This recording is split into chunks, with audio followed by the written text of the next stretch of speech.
when there's excess and there's waste and there's no responsibility and accountability, I don't care whether you're a Democrat, a Libertarian, or a Republican, the bottom line is we can all agree that the political system is broke because you don't, in business, go 23 trillion in debt. You go to jail. They don't go to jail. They walk away with $10 million when they leave office. That's crap. I'm not going to support all of that. People that are behind doors that never interact with the public and the government, I would kill 50% of those jobs in 12 months. You know how much money would get entered in the economy? There's this whole notion out there of accumulating wealth, and accumulation is a pretty slow, tedious process, and it's where a lot of the myths and misinformation come from. Like, accumulation is setting money aside, waiting for compound interest to kick in, and then, hopefully 30 years from now, people are okay, but they're not. And it's kind of this invest early, often, and always, buy, hold, and pray. You're in it for the long haul notion. And how long does it take most people to go scrimp and save money to kick off cash flow 10, 20, 30 years from now? So what I'd rather do is let's spend 20, 30 minutes right now giving you a framework to save a boatload of tax. Because that's an immediate return, it's a guaranteed return, it adds right to your bottom line. So I just want to give you a framework that once you know this framework, I think it can save you a lot of money. And so the first part, it isn't revolutionary, but it's probably the hardest piece to do. The second part, I'll give you some additional insight. You might be managing the second part really well. The third part is where the major movements come. So there's three main tax parts we're going to cover. Before we do, I'm just going to say the two places where people make the biggest tax mistakes that are out there. The first tax mistake people make is they spend $1 to save 37 cents. I call that the tax tail wagging the dog. I just had someone tell me they bought a 6,000-pound vehicle, a Bentley, by the way, SUV, because they could write it off through Section 179. I'm like, well, did you want the Bentley? Because it's really expensive, and if you didn't want it, you just got screwed tax-wise. Like, yeah, you saved some, but you spent a lot of money. Like, forevermore, I want to show you today tax arbitrage, where if you spend $1 to save tax, you're getting more than $1 of real credit and savings. Should be more like 2 to 1 or something like that. So I'll give you concepts in tax arbitrage. The second big mistake people make is deferring tax. Deferring tax is a major mistake. If we go back to 1944 all the way to 1981, the tax bracket was above 50% during that entire time. So what happens if you take a 37.5% tax rate and you defer into a rate that's like 60 or 70%, or at the top it was at 94%? Well, what happens in that situation is you never want to take the money out, because if you hate paying tax today, I'm here to tell you, you're going to hate paying it more in the future. See, because what I found is with age comes bitterness sometimes, right? Like my grandma. When I'm like, Grandma, you're 70 and a half, you have to take this money out of your 401k, otherwise that required minimum distribution will give you tax and penalty. And it was the first time I heard her say the F word, to be honest. But not the last. Once that dam broke, But see, the committee kind of goes away. So like, if you hate paying tax, deferring it isn't necessarily saving it. It's delaying it. And if you don't have a clear exit strategy, or you don't have offsets, then what happens is it might as well be 100% tax rate, because if you don't want to get to it and pay the tax on it, what good was it anyway? It's never being utilized. It's one of the worst things in a retirement plan to pass on to the next generation. You can do a stretch IRA, which means no one ever gets the money. I mean, it's like, yeah, you can keep deferring and delaying, but eventually there's going to be that day of reckoning, and when it is, well, you hope it doesn't all get taxed in 1 year, because it might be a larger sum of money, or what it does to the other assets. So if you do have those plans, there's things that you can do, like a rescue strategy. Like if you have a retirement plan, everyone, no matter how much money you make, how much wealth you do have the right to convert that to a Roth. When you convert it to a Roth, if you can get a valuation on the assets to be less than what it's actually worth, like structured settlements do, then you're going to pay less tax, and at least you're now in a tax-free environment. So if taxes go up, you're not subject to that higher tax. So that would be one example of something you can do. What I did is, when I realized these things weren't great, here's how I recognized they weren't amazing. If you were to start a financial institution today, what do you want from people? You want their money, right? How often? Yeah, all the time. How long do you want to hold on to it for? As long, forever. And then how much do you want to give them back when they want to withdraw? Hence the retirement plan. It follows those 4 rules. Like, how awesome for a financial institution, because not only do they get to take fees on your money, they take fees on the government's money. There's restrictions to when you get to that money. There's automatic deposits now, and if you're an employer, typically your employees are automatically opted in with the new rules, unless you choose differently, and if you don't, that's usually the default. So awesome, they get to put money in that even if they have double-digit interest rates with their other, credit cards and stuff. So I don't think deferral and delaying is the best thing. It typically doesn't work in most areas of life. The only time I found deferral and delaying to be really good is you should always file an extension on your taxes. Because if you file an extension, you've just bought more time for your amendments. So one of the things we're investigating right now, we've been working with this firm for a few months, and I'm now at the phase where I'm giving my taxes to them, but they go back and they look for everything from R&D credits and domestic production credits to continuing education credits. There's over 900 different rebates and incentives that the government gives, and they just got a dentist $110,000 back, a chiropractor $30,000 back. So now I'm going to see, I'm not a doctor, which disappoints my kids, to be honest. I always let them know how much I help doctors, but they don't care. They just would rather me help them at home. I'm like, you shouldn't, yeah, anyway, just a side note there. But that's an example of, like, you can go back, but if you file an extension, you have all the way till October, if that's what you filed your extension to go back 3 years. If you paid on time and filed in April, you're already chopped off a year. So even if you paid in full, everything's organized, that's one time it makes sense to procrastinate. All right, let's talk about these 3 tax buckets. The first bucket is the team, and it's what I call the 3 by 3 by 3 strategy, okay? Now, a tax team begins with record keeping. So you gotta have some type of bookkeeper, controller, or CFO, because timely data is gonna save you money. When you have that information, so you can make decisions along the way, that's gonna be super useful. So the first one would be just some type of bookkeeping, right? The second one is a tax strategist. A tax strategist might be a CPA, but a CPA might not be a tax strategist. Some CPAs, their job is to file your taxes, not to talk to you about how to maximize tax deductions. And if you want to know whether they're a tax strategist or not, tax strategists don't use the word like, hey, my number one job is to keep you away from an audit. Hey, I'm really conservative. People that say that are letting you know you're overpaying on your taxes, and they've given the excuse up front so you won't be mad at them. Like, why be conservative if you're taking full advantage of the law within the law? Like, where it's not conservative, this would be a dumb idea, is not to report your income. That's what gets you into trouble in the US, not reporting your income. Another thing that gets you into trouble, if you take a deduction that's not allowed that was more than 20% of your overall tax deductions, there could be a 25% penalty. But there's a lot of people that are completely afraid of audits, but the IRS intends to audit you at least once during your lifetime. I look at an audit as market research for me. I personally do. And then for a lot of our clients, I look at it as like a 33% chance we're going to save more money and almost a 0% chance they're going to owe more. So if you're a sole proprietor, you have a 400% higher chance of audit, so incorporating helps you out. If you're an LLC or an S Corp, you're less likely to get the best auditors. Those are usually reserved for C corporations. So just a few things to kind of note. But if you did get audited, if you're well organized, because you have good bookkeeping, and you got those documents, and that you treat them extraordinarily well, and not you, but your tax team, and you never go to your audit because you're not the CPA, let your tax team handle it, because if they ask you a question you don't know, that's a red flag. If they ask your tax team, it's not a red flag. The tax person gets to say, I'm gonna have to check with David on that, and I'll get back to you. And by the way, that tax person has a direct line to the IRS, and you don't. So you just don't have to stress and worry, and there's plenty of opportunity to get money back in an audit, because now you can get really aggressive when they're sitting across from you, and they'll either leave quickly or you save a little bit of money. The third piece is a tax attorney, or at minimum a corporate attorney.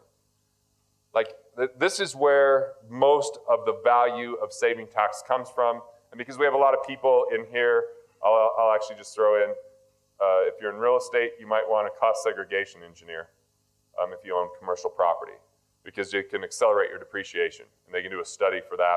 So that might be one to the team. But okay, so we've got the 3 people here. your bookkeeper, your tax strategist, your tax attorney, and then every 3 months, you do a phone call with them. That phone call could be as little as 20 minutes in length or as long as 60 minutes in length. Your job is to be an entrepreneur on that phone call. Realize you're not talking to the IRS, you're not taking any action from that call, so it's your time to brainstorm. I have my call coming up in June. The first question I'm going to ask is, I just bought a Can-Am, those twin turbo, like go-kart, souped up things. Can I write that off? Now, they're going to say no. Then I'm going to say, but we just filmed it, and it's going to be at the beginning of every podcast. Every podcast guest gets to go for a ride. Like, I'm going to get some percentage of that written off. It won't be completely zero. I know it's not 100%, but I always start with just brainstorming. Hey, I'm going to Italy. Can I write off the trip? They go, no. I'm like, but I'm hosting a mastermind one of the days. This number of clients are coming to visit. We're going to go to where my great-grandfather's from with the drone, and we're going to get footage there.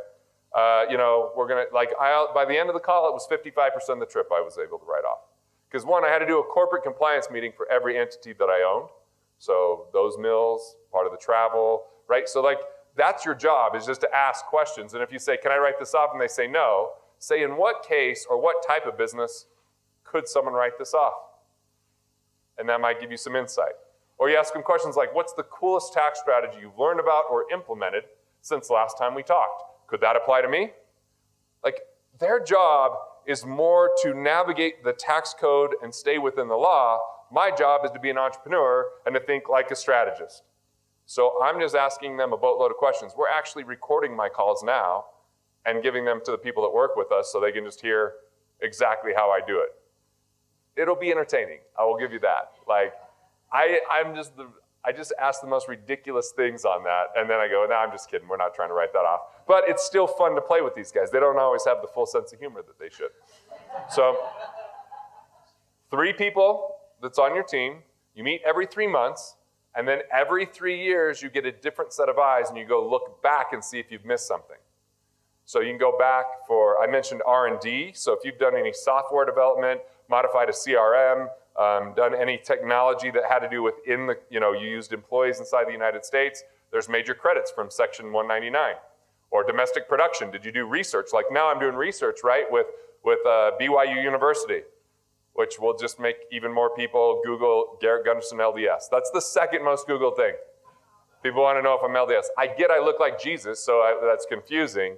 Or at least the Utah version of Jesus, not the Middle East one. But ultimately, BYU is the one that stepped up. So, I'm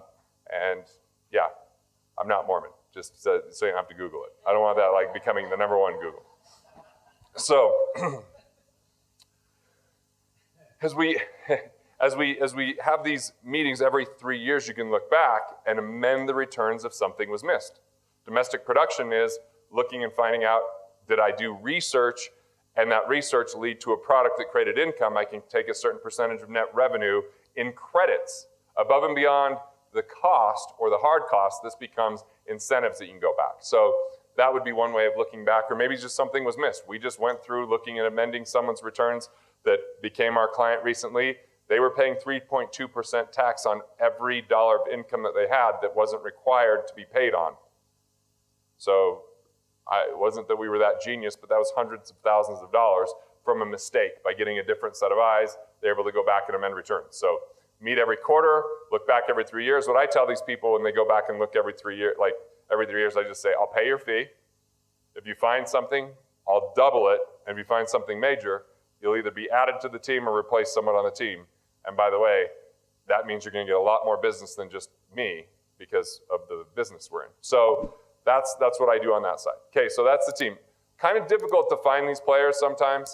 At Wealth Factory, we have them. We're constantly interviewing accountants. It's like a regular occurrence for us because they hit capacity issues, or they're not good at building a business, if they're good at tax strategy or whatever that might be. All right, the second piece is deductions. So for deductions, I just have 2 main rules.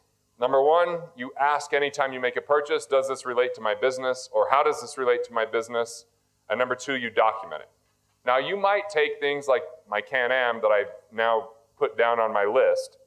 I'm not actually filing taxes and writing that off. It's on my list because I'm going to ask on my quarterly meeting, can I write this off? Some people go like, I don't think this is something I can write off, so they don't record it, and then it never has a chance. I'm going to have it have a chance until they tell me no, right?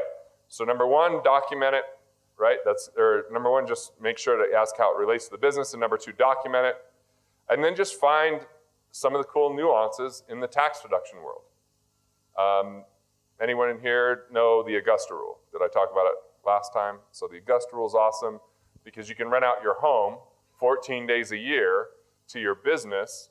You can write that off. Just a funny story on this. So we were going to do the Augusta rule. David is at one of our events. And so I had hired some cooks. We were going to have a dinner at my house. I was renting out the house to the business. That's a tax deduction for the business. It's not taxable to me if it's 14 days or less. Well, at the same time, my wife had ordered something from this restoration hardware store that apparently white glove service means they drop the armoire right in the hallway when you open the door. So David and 5 other people, including Aaron that's with me, we had to get that thing up the stairs. I'm like, we're risking everybody's health getting this heavy thing up there. But we Augusta ruled that, so we got to write it off, right? Hosted that, but I don't have to claim that as personal income. Or I pay my kids $12,000 a year each because you can pay them $12,000 a year as long as you're actually having them do work worth $12,000 a year, and that's tax-free if they're 18 and under to them, but it's tax deductible to you. So those are some examples of tax deductions. I mean, there's hundreds of them out there, and there's a lot of ones that people miss simply because they just didn't document it and they didn't have these conversations with their tax team. When you're talking to your tax team between January and April, it's pretty worthless. When you're meeting with them right now in June, that's going to be a profound call. Number one, they can find out that I'm up from last year, so we can start to address that. There's no surprises. We can start to navigate things. Like, we'll just talk. Hey, does it make sense now to do a NING, a grantor defective income trust for my clients outside of Utah, which is almost everyone, so I don't have to pay Utah state tax? We decided not to do it last year. Well, June's a good time to talk about that because it's going to take 3, 4, 5 months to implement. And if I talk to them about it in December, the answer is going to be like, yeah, it might have been a good idea, but it's too late, right? So that's why every 3 months. All right, so the deductions being the second part. And then the third part, this is the big part. I'll go ahead and flip the page here. This is where the biggest savings are, and this is where the attorneys come in. It's reclassification. Reclassify your income. There's 4 ways to do it. The first way is we want to turn active income into passive income. So there's a few ways you can turn active income into passive income. Reasonable salary test. You can set up an S corporation, pay yourself a reasonable salary, which isn't what you're worth, but what someone else would do the job for, and pay the rest in distributions. Now, make sure you use the reasonable salary test. Some people go, oh yeah, they're a solopreneur. They have no employees. They're like, I'm going to pay myself 30% salary, 70% dividends, and guess what? If you get audited, they're going to say, what? This doesn't make any sense. You're the only employee. But someone like Warren Buffett, who's not, he's not actually showing up to the companies that he buys. He's implementing that with, other people going and do that. He could take almost no salary or take a lower salary than even his secretary and take the rest in, stock or distributions, and therefore is going to have more passive income, and that passive income will save you as high as 15.3% or as little as 3.2 once you've maxed out FICA and FUTA. And even after 250 grand, it saves you an extra 3.7 on top of the 3.2 because Obama had initiated a success tax that came in at that point. So you're saving anywhere from 3.2 to 15.3 just in how you take your income. Maybe it's a building that you office in and you have an LLC that owns that, and then you just charge yourself the highest reasonable rent for that so the income's coming in through there through 1099 instead of W-2. You're just reclassifying how the income comes to you to save on tax. The second thing is anytime you can move from ordinary income to capital gain. So let's say you do business internationally. If you have international customers, you can set up an international sales corporation, and if those customers pay you to your international sales corporation, it's a capital gain. Capital gain might save you 15% in tax, right? Or let's say that you have a substantial business, and there's substantial risk with that business. Well, I have a captive insurance agency, so I have my own insurance company that I put cash into pre-tax. If I don't have an insurance claim, I can take that money out capital gain instead of ordinary income. That's an 831B. Now you have to do those right because number one, if you set those up, you are more likely to get audited if you own a captive than if you don't. So it does increase your likelihood of audit. And tons of people abuse those. They put the wrong type of assets in it. They invest outside of the spectrum that they're allowed, and those are the ones that get in trouble. And there's plenty of people that do it right, and they don't have problems. So they do have a bit of an interesting reputation because there was a time where the government was thinking about shutting them down. But since that time, they went from 1.1 million that you could put into it to 2.3. So we've actually seen, there's ways to do it right, which means a feasibility study and the right companies. I had a client call me and say he was going to set one up for $5,000 through an Indian reservation company, and I was like, okay, come on. Like $5,000, that would be nice to save the money, but sometimes saving money costs you a bundle, right? Sometimes the most expensive advice is free advice, so I talked him out of it. But those are just a few examples of moving from ordinary income to capital gains. And look, everyone here should get intimately familiar with Section 199A. 199A changed the game on how we can pay ourselves and get that pass-through deduction. Now, originally, when Trump was talking about it, it sounded like anyone with a corporation was going to move to a 15% tax rate. But then they came down to two equations, and the greater or lesser than this, and I would have to take a whole 2 hours just to explain the damn thing.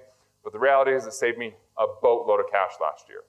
I actually increased salaries for myself and some of my employees and paid a little bit less in distribution because it gave us that pass-through deduction. So you want to learn about 199A. If you don't know about it, you're overpaying tax. All right. Third, I like this one, tax-free. Very exclusive to real estate owners and business owners. You get this tax-free opportunity. One of my favorite things is a charitable remainder trust. We just had a client who's selling his business.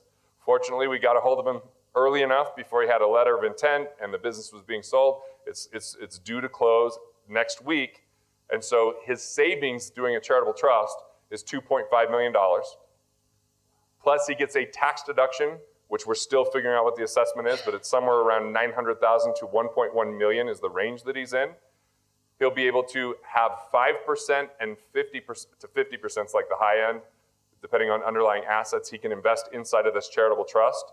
When he dies, the charity keeps whatever's left over, but he gets to live off that income for the rest of his life, and the full amount with the tax deduction he can take that year plus 5 years later against half of his adjusted gross income. It's called the charitable remainder trust. There's a bit more to it than that, but I just want to give you a sense of that when you understand that, you can do that with real estate. So it's pretty cool because if you do it right, you can actually give money away, spend more money during your lifetime, and if you use the Rockefeller method, replenish that wealth tax-free back to your heirs because of the insurance. So it's a pretty cool concept. So that's just one example on the tax-free side. And then fourth is tax arbitrage. So tax arbitrage is what I started with here. I mentioned it. And so tax arbitrage looks like this. Who in here knows about historical easements? Historical easements are, harder to come by, but amazing if you can. So since there's a lot going on in Dallas and Austin, because I know we got some people from Austin here, like development rights have gone up massively in value.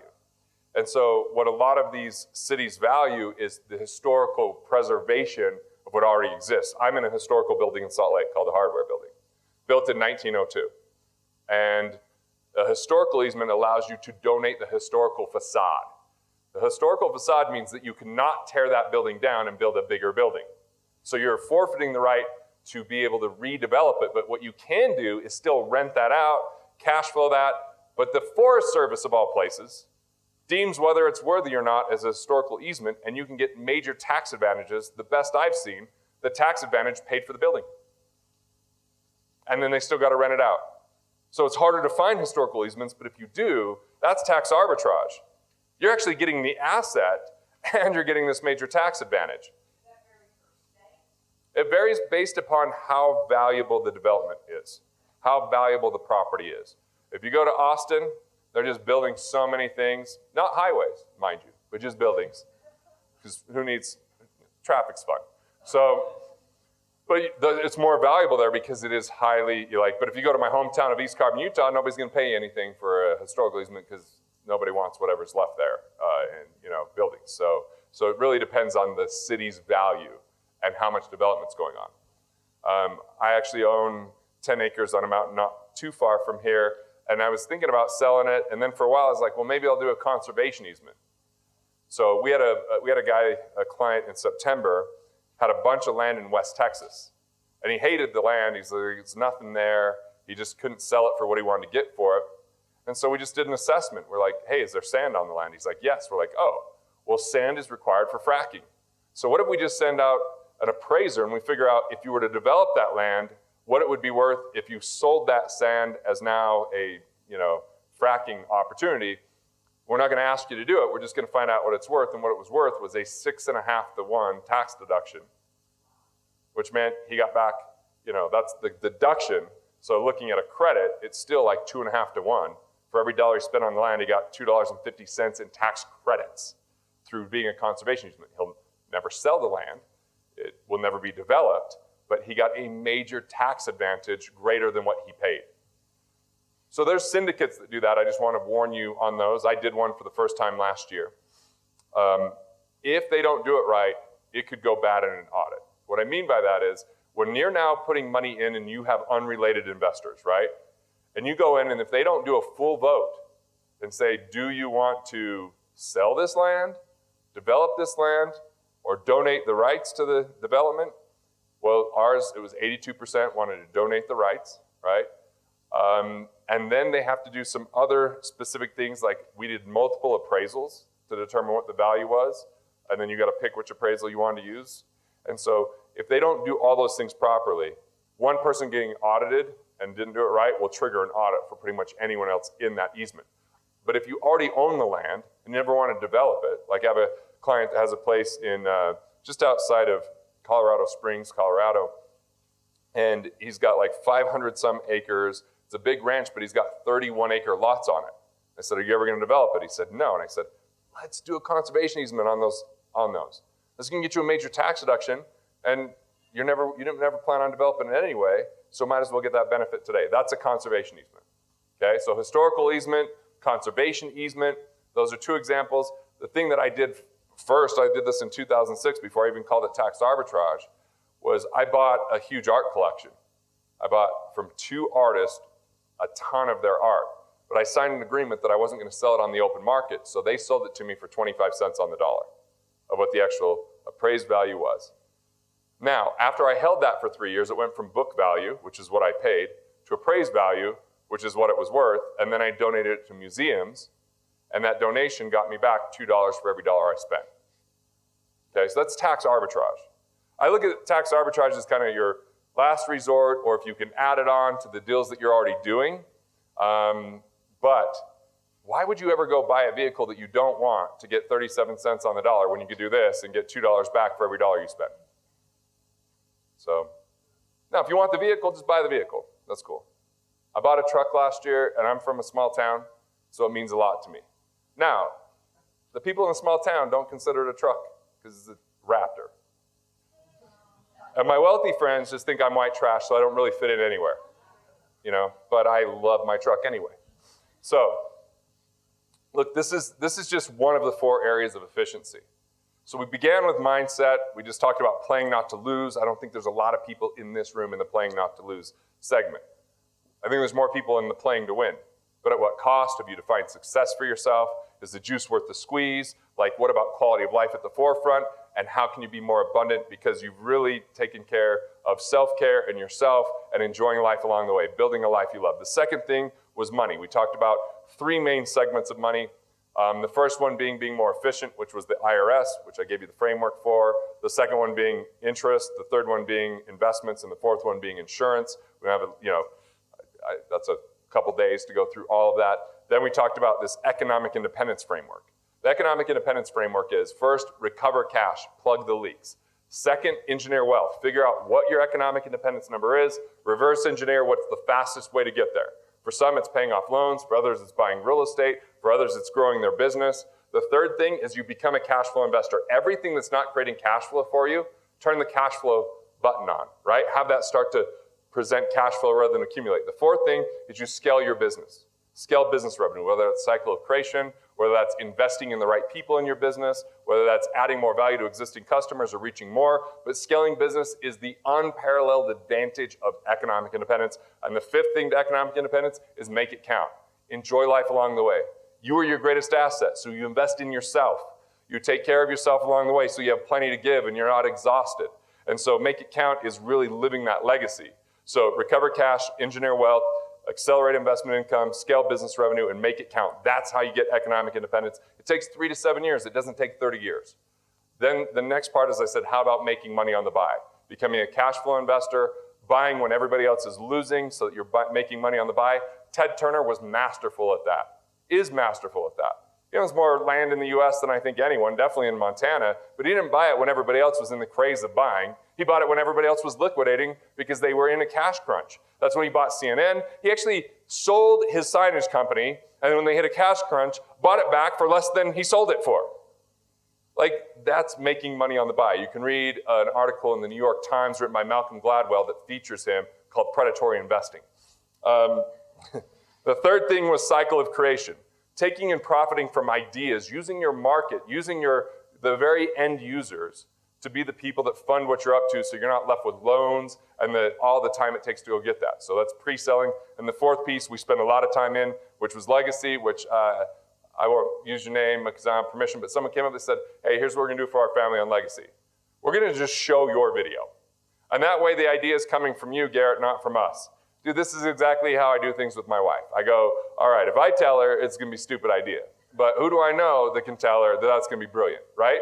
And I just get them to tell her. And then, like once I had a client that I said, hey, let's go hear him speak. And they're like sharing the content that I was helping them write a book with that I gave. And she's like, are you listening to this? I'm like, yeah. Are you? You know? She's like, this is brilliant. I'm like, yep. I thought so too. So that's the framework. Now let's open it up to Q&A. So hopefully I've given you some good philosophical framework, but then I've also given you a really practical framework within your tax structure. We got the catch box with Jordan. Back here to Randy. You've talked a lot about all the different strategies, and you talked about moving from the scarcity to abundance and excess. Where are the thresholds? When you start looking at some of these things, you need X amount of cash flow before these types of things make sense. You need X amount of net worth before those types of things make sense. Could you give us some framework on that? Yeah, so there's a few thresholds, and I'll go through several of them here. So the first one is, the first simplest, most important threshold is rudimentary, but it's you gotta pay yourself first. So every time you're taking personal income, you're taking 18% off the top, you're setting it aside into what I call a wealth capture account, which is just a money market, savings account, checking account. It's just separating it so it's not commingled with your business funds, it's not commingled with your personal funds. And you've got to get that to 6 months liquidity on personal expenses. That's a big benchmark, right? When it's at 6 months, I actually take and put all of that into cash value insurance now on that 18%, not into that account. Now 18% I can break down why if we need to later. It's 3% by 3% by 3% because of taxes, inflation, planned obsolescence, propensity to consume, technological change. There's a reason behind it. But once you have that, now your main focus is economic independence. So the basic economic independence of just covering your expenses through cash flow. There's 2 ways to do it. One is with your assets. The second is with business. But with business, I'm talking entrepreneurial income. So I have a lot of entrepreneurial income because I create content for organizations that pay me a licensing fee. And they pay me that every time someone uses it and month by month, so that creates a recurring revenue. I filmed it once, I'm still moderately involved, but I'm not daily involved in it. I can go to Italy for 2 months and still have income come in from that. If that income stops, that's not entrepreneurial income, that's just active income, right? So you want to get that to a 1-to-1 ratio, ideally a 2-to-1 ratio. That would even be the next benchmark. The benchmark after that is when you have $1 million of net income or $2 million of liquid net worth or $7 million of total net worth. So 1 million net income, 2 million liquid net worth, meaning you can get to that money within a week, or 7 million, it can be tied up in businesses. Now you are open to a portfolio bank. Now you can work with private banks and portfolio banks, and you're gonna have a different set of rules around lending, access to money, building out private structures. eliminating fees. So that becomes another benchmark. As you start to get into these concepts, you'll hear, I think later this afternoon, that's when asset protection becomes even more essential. Now, I look at asset protection in multiple dimensions.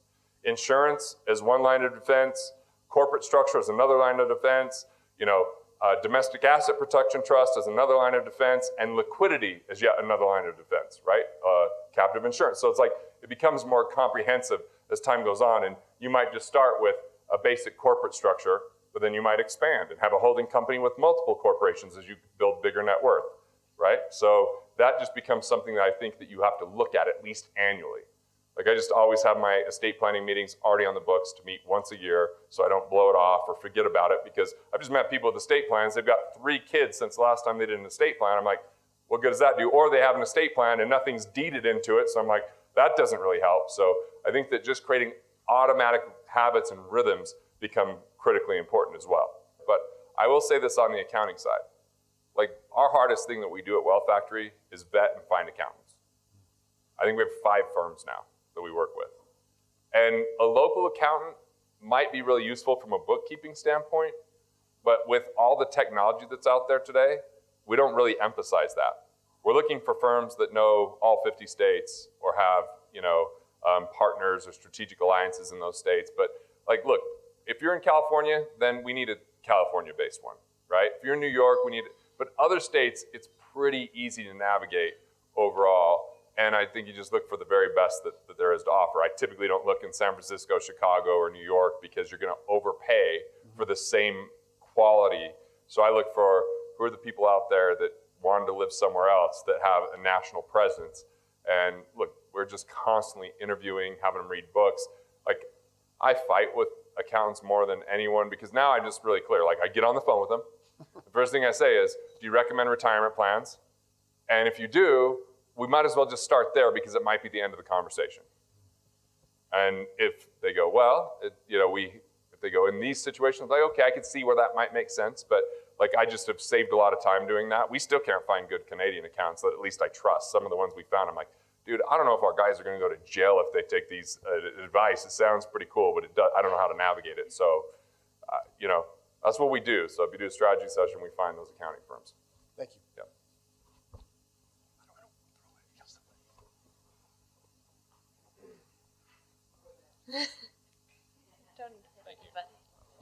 So I'm very interested in the scaling up of a business.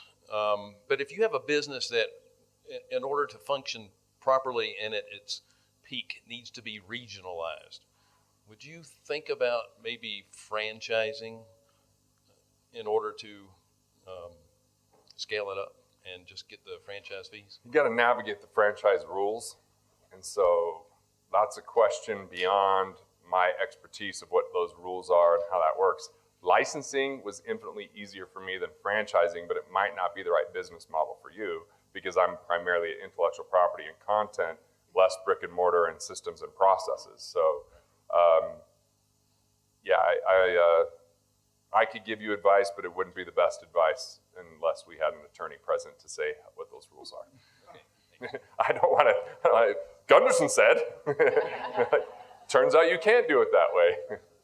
Yeah, he can address that. So, see, I'll defer to the attorneys. I'll let the, yeah. Question. This is your chance. I got a question for you. Yeah. I'll just go to someone else here. Thanks, sir. So your 2 boys don't know at the moment where to go with their formal education. It's kind of up to them, but it's in the Constitution. You discuss it. Let's say one of them decides they want to go to Harvard. You'll have some discussions. How will that be funded? That's been an interesting conversation because, as we've had parent-teacher conferences and they bring up grades for college, I say, well, they have to get, if they really want to go to college, fine. But my wife's a school teacher. She's a little bit more pro-college than I am, but I make no bones about it. I'm like, from a social aspect, it's pretty awesome, but there's a lot of stuff that will be, if you tell me you're going to major in X, Y, or Z, college is going to be a waste of time. So let's say that he does go to Harvard because he does have this high IQ. I do feel like the relationship capital at Harvard is pretty substantial, even better than whatever he's going to learn in a lot of cases. And so I will not pay for it outright, but I would supplement it, and I would potentially be the lender at a much better term than what the government is right now. Because now the government's saying, hey, a lot of times they want a co-signer now, and they're now going after that estate, even if the person dies. Like, imagine it's just, I hate it, right? Like, I think that colleges are 4 times more expensive because of student loans. Yeah, just like hospitals are 10 times more expensive because of insurance. So I just, if you really want to do that, that's fine. But I'm really going to see how we do with these businesses when they turn 16. If I can find something they really enjoy, which they're already having amazing ideas. Execution will be a different thing, but we'll see. Here's the bottom line. The government's $23 trillion in debt. $23 trillion. If any of your businesses were deep in debt and you told me you were going to make less money next year, I would call that insolvent, irresponsible, lack of stewardship, and yet the government is still willing to say on one side that they're going to lower taxes. How? Only by destroying our monetary system. That's it. So they're basically saying, we'll inflate our way out of this, essentially, right? Well, here's my biggest concern. 23 trillion is a big number. It's so big that if you Google how long it takes to count to a trillion, it's like 37,000 years. It's just stupid. It's like not even real, right? We're okay right now because interest rates are low. We can finance it on the backs of people. But if we raise interest rates, how are we going to pay for 23 trillion? How does the government make money? Taxation. We wouldn't believe a single business out there that's saying, we're just going to make less next year. We're going to scale it back. We're going to do less. We're going to, but we got your best interest in heart. You're like, what do you mean? Like the narrative's wrong. And then you've got other people saying, we should go to 70% tax. Okay, 70% tax? That's asinine. Like, first off, I wouldn't mind paying tax if they went through the 4 eyes of efficiency with the government and said, we're going to be more accountable. We're going to talk about where these dollars are going. We're not going to let this whole notion of people plan their budget based upon what they spent last year, even if they didn't need it, so they don't lose it the next year. And you know what? No more invading Social Security. No more just stealing the money that doesn't now exist. And it's just time to be, big boys and girls and say, hey, if you're not on Social Security now, you don't get it. I'm sorry. There's no money there. We got to stop funding things by robbing other people. That's the bottom line. There's good social programs in there. There's good intentions. But good intentions with poor management still equals bankruptcy. They will raise taxes. They have to. They either raise it or they go away. So taxes will go up.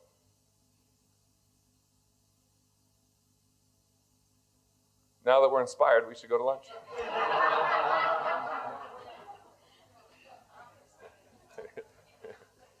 The good news is I don't worry about taxes going up as much because I just have a lot of strategy. I had a strategy that was so exciting. I'd been working on it for 5 years. I was going to get to take it in 2018. And that strategy was putting so much of my income into my intellectual property company. Because you know how you can depreciate real estate for tax purposes? Guess what depreciates a lot faster than real estate? Intellectual property. But the new Trump tax plan said you can no longer depreciate intellectual property as a standard depreciation. It moves to a capital loss, and it destroyed my entire strategy. But at the same time, I was meeting with my team on a quarterly basis, and 199A was phenomenal for me. And I had my captive, and I had, that's why the conservation easement wasn't something I wanted to do. It was something that was a plan B when they took the intellectual property opportunity away from me. Your job is to open as many doors as possible for tax advantages and opportunities and go through the doors that make sense year by year, but never relying on one of those doors being open as your only way to get there, right? And so I'm asking the questions most people don't ask. I'm challenging the thinking processes. I'm seeing what our clients are doing. We're doing surveys when I'm going out and speaking, looking at how many of those people are overpaying tax, what they haven't done, how often they meet with people. Like, I feel like I dedicate more of my life and time and thoughts to tax than almost anything. Fortunately, I get to spend a lot of it in legacy, but I just feel like it's our responsibility to minimize our tax legally. Because if we don't, we're just creating really bad habits. Like if I think about my business in 2007, I made stupid mistakes. Why? Too much cash in the account. We had an amazing year that year, so I'm like, oh, you know what we need? We need speakers hanging from the ceiling that were $40,000 for a financial firm. What? We didn't need those. We need bamboo floors. Like, I just started to spend money on stupid stuff because we just got irresponsible. And then all of a sudden, when things tightened, we got responsible, resourceful, and in 2010, we had a skyrocketing amount of growth over anything before because we actually become better at what we do. When there's excess and there's waste and there's no responsibility and accountability, I don't care whether you're a Democrat, a Libertarian, or a Republican, the bottom line is we can all agree that the political system is broke because you don't, in business, go $23 trillion in debt. You go to jail. They don't go to jail. They walk away with $10 million when they leave office. That's crap. I'm not going to support all of that. But you know what? I do like supporting the policemen, the firemen. I do like supporting that there's certain things out there that are absolutely great, but I don't like supporting, like, I got asked, I spoke at a university recently, which is dangerous to let me speak at these places. I'm surprised they let you in. I donate money to entrepreneurial cause inside of there to try to revive this thing. But they said, if you were president, what would you do? And I'm like, well, not that I could really do this as president, but people that are behind doors that never interact with the public and the government, I would kill 50% of those jobs in 12 months. You know how much money would get entered in the economy? You know how many conversations I have with people that are going, I hate my job. And I'm like, what do you do? They're like, well, I work, doing X, Y, and Z for the government because it was a safe, secure job. And not that I was inviting what happened in January, but it was like, hey, it's nice for them not to feel like it's safe and secure so they can choose a life that they want. Like we're talking about someone that's in the FBI and loves it, that's a different thing than someone that goes and gets it because there's benefits and security. And that's why they go chase that job, because they'll never have either, because that's misinformation. The only benefits and security we have is our sole purpose, is our best abilities, is our own leadership in discovering what our values are, in adding value to the economy. And you know what? The reason why politics sucks more than anything is because of the complexity that we don't know what's going on to such a high degree. It's so removed from our daily actions that we get robbed, that we get and it gets frustrating. So rather than focus on it very often, I don't watch the news because I like my life. And, all I do is I sit there and think, what do I have control over to take a step in a direction to improve my circle of influence, to make a bigger impact, to actually enjoy life, not listening to a narrative that's a global economy that I have such little control over that people get stuck in complaining. People that get stuck in complaining that point out, like the people that I hate the conversations with the most is when all we do is point out the problems in the conversation. Like, there's plenty of problems everywhere, but I love when people have solutions and ideas and actions and something that's actually productive. So anyway, there's my soapbox. I think that's a note to end on. That was really great. Right. Thank you, Garrett. Want to master your money? Want to figure out the things that you could do to improve your finances? Click here and check out more videos like this on Money Matters.